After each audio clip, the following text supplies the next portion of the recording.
रथ महिमा मंडित, घर घर चलन चलाल है, घर घर चलन चलाल है, सब रीति सिखाओल, पावन मिथिला धाम है, गरिमा गुण गाओल।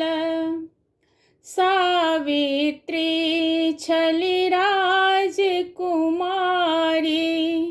पूरब जन्म कृत कर्महु भारी, पति पावल अल्पायु है, पति पावल अल्पायु है, नहीं हिम्मत हारली, पावन मिथिला धाम है, गरिमा गुण गाओल।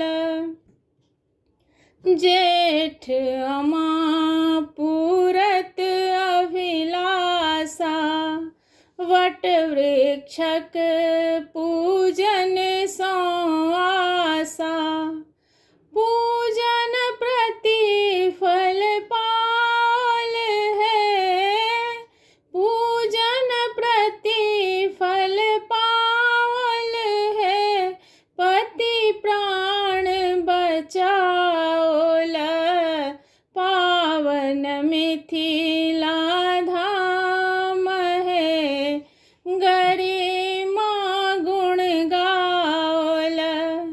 वट सावित्री व्रत बहु चर्चित, एकर महात्म मनोहर वर्णित, दीर्घ रहत अहि बात है, दीर्घ रहत अहि बात है, अच्छी बात